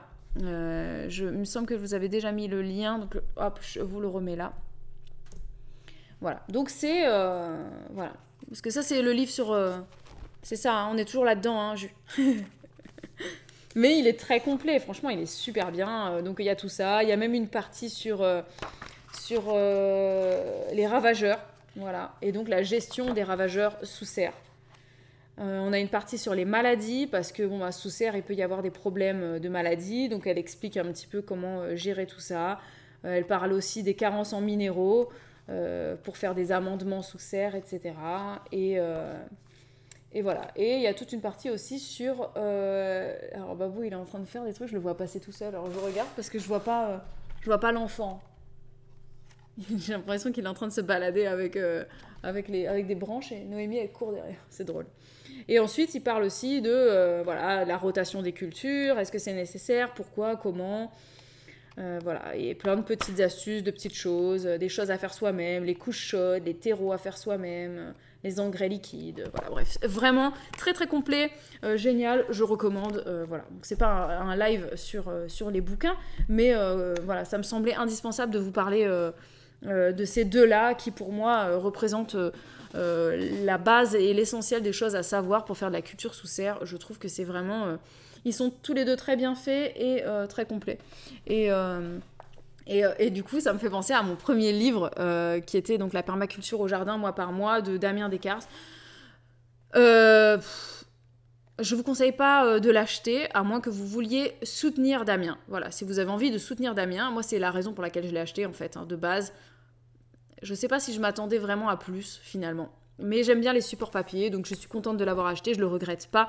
Mais si vous n'avez pas d'argent à mettre dans un livre, vous êtes pas, c'est pas nécessaire, voilà. Et comme dit Jus, tout est dans ces vidéos. Tout ce que vous trouvez là, en fait, vous le trouvez dans les vidéos. C'est les photos qu'on y trouve, ce sont des captures d'écran qui ont été prises de ces vidéos pour être mises dans le livre, ni plus ni moins. Donc voilà, moi je l'ai vraiment acheté pour le soutenir. Parce que j'ai appris énormément dans ces vidéos, mais hormis ça, vous n'allez rien apprendre de plus. Voilà. Et là, dans le mois d'octobre, au jardin, je le prends comme ça, je vous parle un petit peu de lui, ce qu'il recommande au mois d'octobre. Hein. Comme on est au mois d'octobre, je me suis dit ce serait bien aussi que moi aussi, mois par mois, je vous fasse mon petit live de qu'est-ce que je fais ce mois-ci, etc. Et lui... bah, par exemple, pour le mois d'octobre, il sème en plein air des fèves, petits pois, blé, seigle, et c'est tout ce qu'il dit. Il en parle pas, en fait. Là-dedans, il parle pas de... Il parle juste... Les seuls trucs qui sont un peu détaillés, c'est la préparation du potager pour le mois, pour la saison d'après. On dirait qu'il n'y a plus de potager, en fait. Là, c'est la récolte des courges, la fin des tomates, et puis semer des céréales. Voilà. Et c'est tout ce qu'il dit, et je trouve ça triste parce que c'est pas assez complet, quoi. Quand tu vois tout ce que tu peux faire dans les 2 bouquins du potager d'hiver... bah là, il n'y a pas que ça à faire, quoi. Si tu te contentes que de ce livre pour faire ton jardin, t'as pas assez, quoi. Hein. Parce que lui, clairement, il sème rien, quoi. Enfin, il sème... Si, bien sûr qu'il sème des trucs. Mais là, dans ce livre, ne sont pas écrits toutes les possibilités. Sous abri, lui, il sème juste des choux de printemps, radis, poireaux, laitue. Voilà. Alors que, là-dedans... Hein, t'as 70 légumes que tu peux récolter et bon effectivement j'ai envie de te dire en fait tu sèmes plus grand chose à ce moment là de l'année mais sous serre oui elle je vous ai pas dit la liste des choses qu'elle sème en octobre mais je vais vous le dire et je vais vous dire moi ce que j'ai semé du coup elle en octobre elle sème du Mizuna. Alors j'en ai semé aussi, c'est une moutarde chinoise japonaise Donc le Mizuna, le Mibuna, je sais pas ce que c'est, mais j'en ai pas semé du coup. La roquette, donc moi j'ai semé de la roquette aussi. Donc la roquette, j'en ai en pleine terre, en plein champ, dehors, voilà, sans abri, sans rien, qui a déjà poussé parce que je l'ai semé en septembre, il me semble. Et j'en ai semé là sous serre. En alvéole, non. Si? Non, en godet. En poké, j'ai fait des pokés de, je sais pas, 4-5 graines de roquettes et ensuite je vais les mettre en pleine terre. Et puis j'ai fait un test de semer en ligne en pleine terre dans la serre et on verra ce qui pousse le mieux. Et ce qui est le plus intéressant, et je reviendrai dessus plus tard pour vous dire chez moi qu'est-ce qui est le plus intéressant. Est-ce que ça vaut mieux de semer direct en pleine terre ou alors faire des godets, est-ce que ça accélère la croissance et tout ça. Mais donc en ce moment, on peut semer de la moutarde japonaise, de la roquette, du cresson. Moi, j'en ai pas semé du cresson. J'aime pas trop le cresson en fait. J'ai semé de la laitue. Alors la variété que j'ai semée, moi, c'est de l'apia et de la Gojon d'or. Voilà. Les épinards, j'ai semé viroflée, j'ai semé quoi comme variété? L'épinard géant d'hiver. Et il y en a un autre, mais je sais plus c'est lequel. Il me semble que j'en ai semé un autre aussi. Matador, Viking, voilà, c'est ça. Ensuite, les salades à couper orientales. Je sais pas si c'est de ça qu'elle parle, mais moi j'ai semé du pak choi. Donc du pak choi, du thai sai, voilà. Il y en a que j'ai déjà repiqué et il y en a que j'ai ressemé. Il y en a que j'ai semé sous serre et il y en a que j'ai repiqué aussi en pleine terre, hors de la serre. Donc on verra ce qui fonctionne le mieux. Mais je sais, de par mon livre sur le potager au cœur de l'hiver, que les choux, ça supporte sans aucun problème les gelées et tout ça. Donc ça peut être en plein champ sans problème. Alors elle dit qu'elle sème des carottes sous sa serre en octobre. Donc j'en ai semé. Elle dit choisissez une variété de carottes hâtives comme Amsterdam ou Nantes. Voilà. Donc, elle dit la germination demande un peu de chaleur, mais le soleil d'octobre suffit. Un voile d'hivernage peut s'avérer utile, même si les plantules sont assez rustiques. En outre, elles doivent toujours être protégées des limaces qui peuvent rester actives dans la serre durant les hivers doux. On verra bien. Voilà, moi j'ai semé ça. Alors, sauf quand il y a la tempête, les choux n'aiment pas forcément. Oui, effectivement, c'est vrai que les choux n'aiment pas la tempête, mais encore, j'ai envie de dire, ça dépend de la hauteur à laquelle ils sont. Moi, j'en avais des choux en fait du printemps dernier, donc qui sont assez hauts et qui ont été complètement couchés. Et puis d'autres qui sont plus petits, plus bas, et bon, ça a l'air d'aller. Enfin, quoi que je vous dis ça, je suis pas allée les voir ce matin. Les escargots m'ont dégommé les pousses de pak choi. Non mais Cathy, moi je te dis, les limaces et les escargots, je suis désespérée par moments.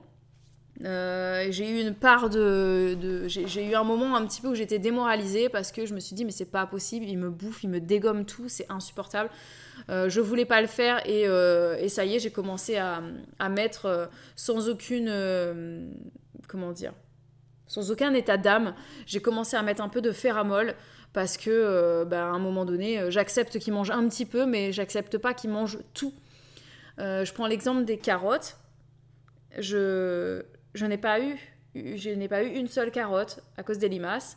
Je n'ai pas vu la couleur de mes carottes parce que en fait ils me les mangeaient à peine à peine la graine avait levé, germé, que bim, ils me la mangeaient quoi. Donc ouais, c'est insupportable. Moi j'ai des invasions et puis j'ai beaucoup d'escargots mais j'ai des limaces en plus. Les escargots, ils se cachent dans mes piments poivrons et ils me bouffent tout de l'intérieur, l'air de rien. Alors des fois, tu prends un poivron, tu crois qu'il est beau, tu le retournes, en fait, il y a un trou dedans, il y a des escargots, quoi. Et c'est vrai que c'est fatigant, en fait. C'est fatigant de dire que tous les efforts que tu fais, en fait, il n'y a rien. Rien. Alors, Milky Mum, qu'est-ce que tu mets? Les épinards géants ont-ils bien poussé? J'en ai planté également, mais ils ne poussent pas aussi vite que ceux que j'avais plantés en septembre, que mon fils avait arraché. Ouais, après, il y a le problème des enfants aussi, effectivement. Voilà, donc tu as les limaces, les escargots et les enfants.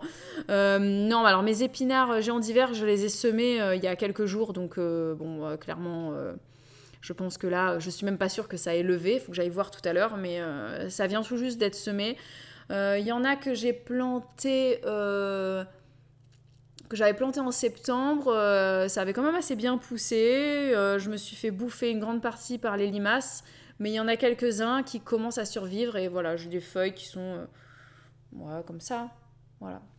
Donc ça commence à être... ouais. Non, mais c'est vrai que c'est une année qui est assez terrible, hein. Assez terrible. Voilà, escargot, limace, la bière, ça marche nickel, on a un bouchon de bière où ça traîne pas mal, et il meurt bourré. Oui, il paraît qu'effectivement, la bière, ça fonctionne bien. Donc, je testerai bien. Après, ce que j'ai vu sur cette histoire de bière, c'est que parfois, ça attire les limaces. Et donc, il y a cette histoire de dire, est-ce que ce serait pas plus malin de mettre les pièges à bière là où il n'y a pas de limaces pour que les limaces y viennent? C'est une réflexion que je me fais, voilà. Parce que, est-ce que ça les ameuterait pas, en fait? Parce qu'ils ont un flair qui est juste hallucinant, hein. Moi, je les vois traverser l'herbe pour aller à un endroit. Donc, je me dis, ils sentent, ils savent qu'il y a quelque chose là-bas, ils vont là-bas. Si on met le piège à bière à distance, peut-être que ça va permettre de les éloigner, finalement, des plates-bandes. Je sais pas. réflexion à se faire, à tester. Voilà. Non, parce que je suis bien d'accord hein, que quand tu mets ça au pied, tous les jours, il y en a qui meurent. Hein. C'est sûr. Mais est-ce que c'est pas des limaces qui étaient ailleurs qui viennent, finalement? Tu vois, qui étaient un peu plus loin. Donc, je vais expérimenter, je vais essayer de mettre des pièges à bière un petit peu à l'extérieur, justement. Par exemple, de ne pas en mettre dans la serre, de les mettre peut-être à l'entrée, à l'extérieur, pour que celles qui sont dedans sortent et celles qui sont dehors ne rentrent pas. Je sais pas, faudrait essayer. Je peux pas mettre de produits avec le chien trop dangereux, la bière elle va... Ah oui, ouais, Cathy, si t'as le chien qui a accès au potager, effectivement c'est beaucoup plus délicat. Ça c'est très très embêtant. Après, à vérifier, hein, mais je crois que bon, déjà les granules, en fait les animaux ne sont pas attirés par ça, autre que les limaces et escargots. Et voilà, je crois qu'ils ne sont pas attirés par ça et que c'est quelque chose qui n'est pas toxique pour eux. C'est quelque chose qui est toxique vraiment exclusivement pour les gastéropodes. Donc à vérifier, mais c'est ce que j'avais vu en tout cas. Bon, bah après le relail, si t'as rien qui se fait manger, voilà, tant qu'elle meurt, comme tu dis, c'est ça, t'as bien raison. Mais je vais tester, hein, faut que j'essaye. Après, faut voir quelle quantité de bière ça me fait consommer, quoi, hein, parce que, enfin, je veux dire, s'il faut mettre de la bière tous les jours, voilà. Mais est-ce que ça marche si tu mets de la bière sans alcool, ou alors c'est vraiment l'alcool qui les tue? Vraie question. Et est-ce qu'elle meurt d'en avoir bu? Ou est-ce qu'elle meurt noyée dedans? Parce que si elle meurt noyée dedans, il faut quand même un gros contenant. Je crois qu'il faut que tu renouvelles de la bière tous les jours. Ah oui, d'accord. Ok, en plus, c'est compliqué ça, dis donc. Ouais, ça te fait consommer vraiment pas mal de bière quand même, alors. Bon, bah, à voir, à réfléchir, écoute. Je me dis qu'effectivement, sur les périodes où il y a une pression énorme de la part des limaces, peut-être que vaut mieux faire ça. Nous, on met un bouchon de bouteille, on recharge 1 fois par semaine. Ah ouais? Vous les retrouvez à l'envers en dehors du... Ah bah ouais, carrément. Alors, et si c'est qu'un bouchon, mais un bouchon de quelle taille? Genre un bouchon de lait, là, des bouteilles de lait qui sont assez larges, ou genre un petit bouchon d'eau? Et comment est-ce que tu fais pour qu'ils tiennent? Parce que si elle vient dessus, la limace, ça fait pas renverser le truc, du coup? Non, vous trouvez... Mais je vais essayer. Et je vais essayer, si c'est qu'un bouchon, écoute, voilà. Et il n'y a pas besoin qu'il y ait de gaz. Si tu gardes la même bouteille, à un moment donné, t'as plus de gaz. C'est pas le gaz qui les tue, c'est juste la bière. Donc même si... La bière de tableau litre, ma grand-mère prenait ça. Attends, la bière de tableau litre, c'est quoi? Bah, je prendrais des bières pourries de 1 litre. Et puis on mettra... ouais, il faudra que j'essaye. Je vais essayer et je vais revenir vers vous à ce sujet. Voilà. Et il faut pas qu'il pleuve. Mais oui, mais dans la serre, il pleut pas. Mais effectivement, à l'extérieur, ouais. Pour l'instant, dans la serre, j'ai juste semé... Je reviens sur ce qu'elle sème. Elle plante aussi de l'ail. Donc je voulais vous parler de l'ail et des oignons. Est-ce que vous avez commencé à en planter? L'année dernière, quand on est arrivé dans cette maison, c'était fin décembre. Et j'ai commencé à planter ail et oignons. Si je dis pas de bêtises, c'était janvier. Janvier ou février? Peut-être février. Je me souviens plus. Janvier. Janvier, je crois. Mais je sais pas si je peux en mettre dès maintenant. Est-ce que ça a un intérêt, un avantage? Je sais pas. J'ai pas trop regardé ce qu'elle a dit là-dessus. Donc, je vous regarde en même temps ce qu'elle dit. Elle dit que... parce qu'il y a différentes variétés d'ail. Hein. Il y en a qui se plantent en automne et d'autres qui se plantent à la fin de l'hiver. Ah d'accord, donc elle dit que si on a... qu'il y a des variétés d'ail que tu plantes en automne, sous serre, hein, et que tu peux récolter en mars. Non, tu peux les mettre aussi à l'extérieur, mais elle dit que quand tu les plantes sous serre, elles seront plus grosses que celles de l'extérieur. Et je vais tenter ça. L'ail prospère en grands pots dans la serre tunnel. Ah ouais. Poursuivez la culture en extérieur quand le temps se réchauffe, ou repiquez les jeunes plants dans le jardin pour combler les vides dans les rangs. Très bonne idée. Mais écoutez, l'ail, je pense que je vais en planter. Dites-moi ce que vous en pensez. Alors, on enfonce légèrement dans la terre la moitié à peu près. Tu l'enlèves facilement si besoin, ça bouge pas. Ça récupère pas l'eau qui ruisselle quand tu arroses. Ah oui, d'accord. Et là, on parle toujours des bouchons de bière, là. Ouais, non. Ok. Ouais, je vais faire ça. Franchement, je vais faire ça. Ok. La pluie, ça dilue. Bah, après, limite, tu enlèves ton bouchon quand t'arroses ou quand il pleut. Tu remets après. Non, mais je testerai. Mais donc, ouais, parlez-moi un petit peu d'oignon ail, ceux qui savent, si c'est bien d'en planter dès maintenant et s'il y a des variétés plus intéressantes. Je sais pas trop. Oh mince. Bah, oignon ail, moi j'ai testé l'année dernière. Alors, je vais vous parler de mon expérience du coup. Pour ce qui est de l'ail, j'avais pris des cailleux faits exprès de semenciers, enfin dans les jardineries. Et c'était très sympa, mais par contre, mes gousses, elles n'ont pas vraiment grossi, donc je pense que là, je vais en faire sous serre, ce sera peut-être mieux. Et puis, pour l'oignon, alors j'ai acheté des bulbis. Ça a grossi, mais c'était pas foufou, je trouve. Hein. Ils étaient moyens, en fait. Ils étaient pas gros, ils étaient moyens. Et très vite, ils ont commencé à monter en graines, à faire des fleurs. Pourquoi ? Parce que ils étaient dans leur 2e année de cycle. Et donc, la première année, en fait, pour rappel, tout ce qui est oignon ail, la première année, ça grossit, le bulbe grossit. La 2e année, il fait ses graines, donc le bulbe, il ne bouge plus. Le problème quand tu achètes des oignons en bulbi, c'est qu'en fait, il a déjà vécu sa première année, en fait, dans sa sensation. Il est dans sa 2e année, à partir du moment où tu vas le planter, il va grossir un petit peu, mais très vite, avec le printemps, les chaleurs, il va monter en fleurs et il ne grossira plus. Voilà. Et je m'en suis bien rendu compte parce que c'est ce qui s'est passé. Et à l'inverse, j'ai semé, c'était la variété oignon rouge de Florence. J'en ai semé et ensuite je les ai repiqués en terre et je les ai récoltés un peu plus tard que ceux que j'avais mis en bulbi au début d'année. Et ils étaient énormes. J'ai récolté des oignons rouges de Florence absolument énormes. Mais j'en ai pas fait beaucoup. C'était vraiment expérimental, je m'en suis pas occupée, mais ils étaient hyper balèzes, beaucoup plus gros que ceux que j'avais plantés au stade de bulbi. Donc voilà. Alors Mara, oui, il y aura un live demain soir à 20h45 et on parlera des jeux dangereux, des réseaux sociaux, des enfants, etc. Voilà, je vous en dis pas plus, vous le saurez demain. Voilà. Et voilà. Alors qu'est-ce que je vois sur... Alors les oignons chez nous ça pourrit vite, dès que les pluies sont abondantes c'est fichu. Ouais, en fait c'est ça le problème, des aliacées, c'est que ça ne supporte pas le trop plein d'eau. Donc ce qui est souvent suggéré de faire, c'est de faire des légères buttes pour les planter en hauteur et qu'ils n'aient pas les racines et les pieds dans l'eau en fait. Donc déjà ça aide. Et puis ce qui aide bien aussi, c'est si tu as la possibilité de mettre un petit tunnel. Donc même si tu n'as pas de serre, tu peux toi-même mettre des petits arceaux petits quoi, hein, et puis tu fais un petit tunnel quoi, histoire de les protéger de la pluie et qu'ils aient un petit toit. Parce que ça n'aime pas le trop d'eau effectivement. Voilà, donc je pense que j'ai fait... malgré la mini-serre, est-ce que tu as essayé de creuser un peu l'allée et de faire une butte ?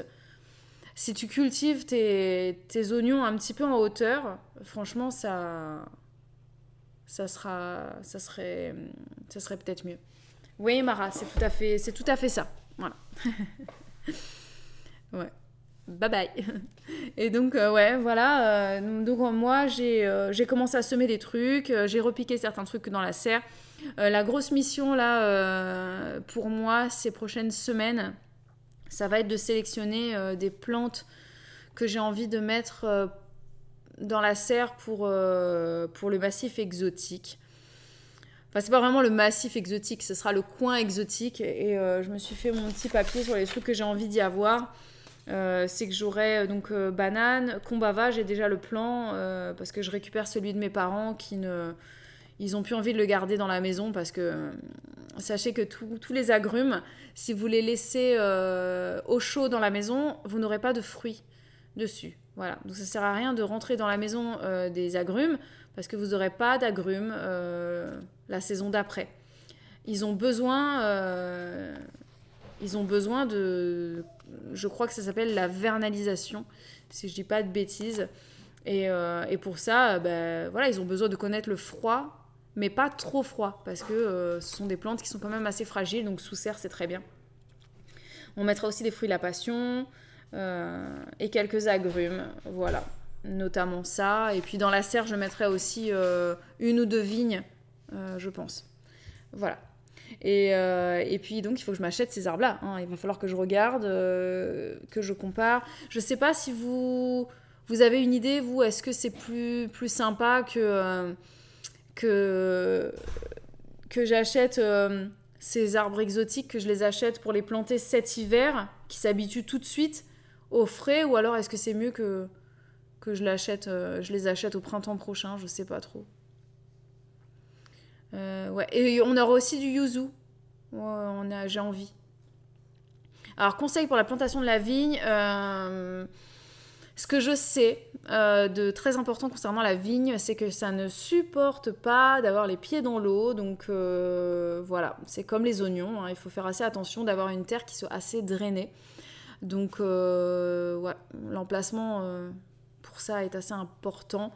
Nous, on a planté 7 variétés différentes et elles sont toutes plus ou moins au même endroit, et c'est un endroit où c'est un petit peu en côte, ce qui fait qu'il n'y a pas de trop plein d'eau. Donc normalement ça devrait continuer de bien se passer. Alors est-ce qu'on a prévu le chauffage dans la serre? Pas du tout. Il n'y aura pas de chauffage, ce sera une serre froide. Le citronnier, j'ai dû le mettre dans ma véranda, dans ma serre. J'en ai un qui est mort. Ça descend à combien chez toi, Cathy? Parce que ça dépend aussi des températures, ça dépend des variétés. Il y a des citronniers qui sont beaucoup plus résistants que d'autres au froid. Et il faut vraiment, quand on choisit des plantes, surtout les plantes un peu exotiques, vraiment vérifier leur rusticité. Voilà. Donc, il faut essayer de faire assez attention à ça. Mais normalement, pour le Kumbhava, tu vois, nous, on verra comment ça se passe. Mais j'ai prévu de bien pailler le pied. On mettra, pour les nuits les plus froides, on mettra un voile d'hivernage dessus, en plus, dans la serre. Mais c'est tout. On verra comment ça se passe. C'est vrai que s'il meurt, mes parents seront tristes, hein, mais je ferai ce qu'il faut pour que ça ne se passe pas comme ça. Et nous, on est envahis de vignes, c'est une galère, les racines poussent partout. Ah bah écoute, si ça donne du bon raisin, ça va. Moi, j'attendrai le printemps pour pas qu'ils aient trop froid la première année. C'est ce que je me suis dit aussi, que le printemps, ce serait peut-être mieux. Donc, ouais, je verrai ça. Mais en tout cas, je vais vous laisser, puisque il est déjà 11h30. Il va falloir que je réfléchisse au repas de ce midi, et je n'ai aucune idée de ce qu'on mange. Je suis un petit peu à l'ouest, voilà. Donc je vais regarder ça. Je n'ai pas fait de photos, hein, vous avez vu, là c'était un live juste en tête à tête, vous et moi. Mais pour le prochain live de jardin, j'espère pouvoir vous montrer quelques petites photos intéressantes de choses qui auront poussé dans la serre, parce que ce sera dans 3 semaines, je pense, si je dis pas de bêtises. Voilà, puisqu'il y a les vacances, et vous l'avez bien compris, pendant les vacances... les seuls lives qui restent, ce sont les lives du vendredi soir. Voilà. Ce n'est que le live du vendredi soir. Voilà. Donc merci beaucoup pour votre participation. Merci d'avoir été avec moi ce matin. Et prenez soin de vous. Et puis on se retrouve demain matin pour un nouveau vlog et demain soir pour un nouveau live. Ciao, ciao. Alors, il faut que je clique pour retrouver la souris. Et bye bye.